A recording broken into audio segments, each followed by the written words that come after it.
Today, I'm going to show you how to turn this into this for this guy.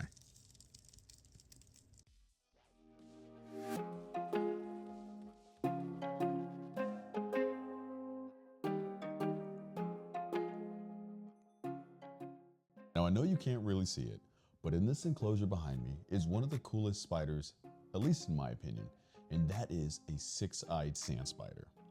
Now, six-eyed sand spiders are native to South America and South Africa.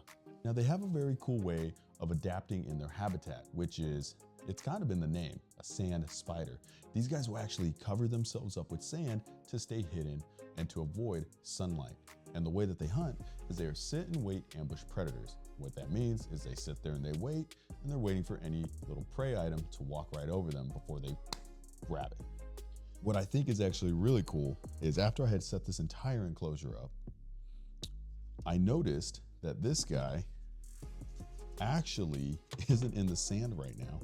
He actually utilized this piece of Mopani wood to stay hidden, which is actually really cool in my opinion, because when you think of the name and when you think of an animal that is really just adapted to a lifestyle of staying hidden, you just think of them staying hidden in the sand. I mean, that's kind of really the big draw about these guys is their cryptic lifestyle, their cryptic camouflage. However, this, on the other hand, is extremely interesting to me. Now, another thing to think about is this the right pet for you?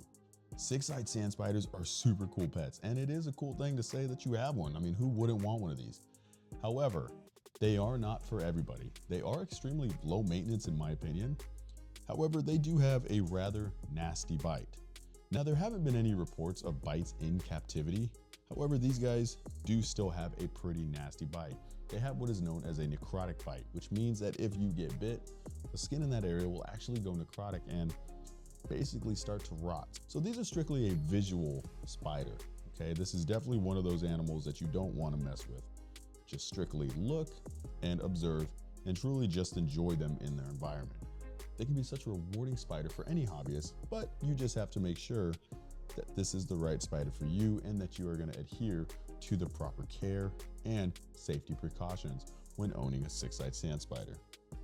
Now, if this does seem like it's the right pet for you and you're ready to get a six-eyed sand spider, but you just don't know how to set one up, well, we're going to set this guy up from the bottom to the top. So let's get to it. Now, setting up a six-eyed sand spider isn't hard. You just need a bunch of sand, some wood, and a tank. But it doesn't mean it can't look cool. So let's give this guy a nice enclosure. The enclosure we're going to use is a Zoomet 12x12 enclosure. This will give your sand spider plenty of room to move around if they decide to move around, but for the most part, they're going to stay buried the entire time until it's time to feed. Now, this enclosure also includes a cork background, which I would highly recommend utilizing so you don't have that super clear background that kind of pulls away from the aesthetic of the enclosure. Just make sure that you push it as far to the back as possible so that way you don't risk your spider getting stuck behind there or any feeders. Next, we're going to add some choice pieces of wood. Now, ideally, these are really just going to be for looks. The sand spiders aren't really big on climbing and more of a terrestrial species. So again, strictly aesthetics, but some ghost wood and some Mopani is going to really help bring this together.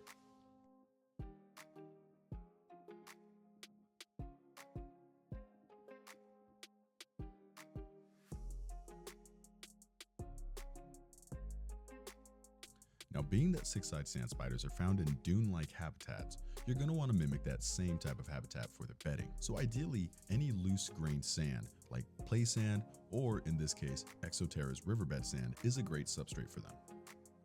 Now, in adding your substrate, you want to make sure that you have a pretty deep substrate. Ideally, about 2 inches of substrate should suffice. Now, normally they're going to be buried just beneath the surface, but that extra bedding doesn't hurt. Next up, we're going to add a little bit of greenery in the enclosure. Now, to be honest, this is just another aesthetic for this enclosure.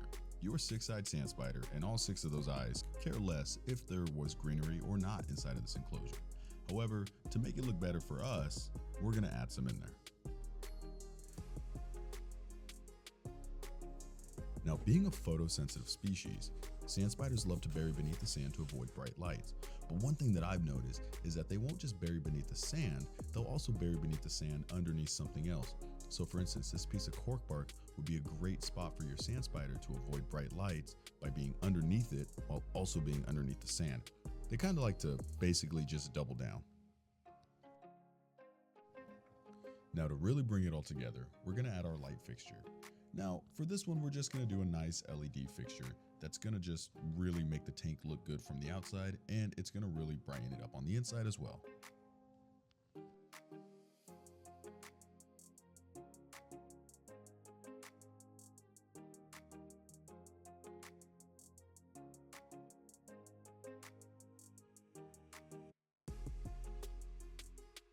And the most important part, it's time to put in our 6-eyed sand spider.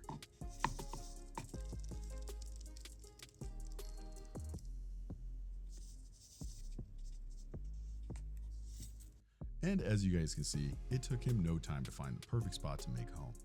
I hope you guys liked this video. Leave a comment down below and let us know what animal we should do next. Hit that like button, don't forget to subscribe, and hit that bell notification so you never miss a video that we put out. And I'll catch you guys next time.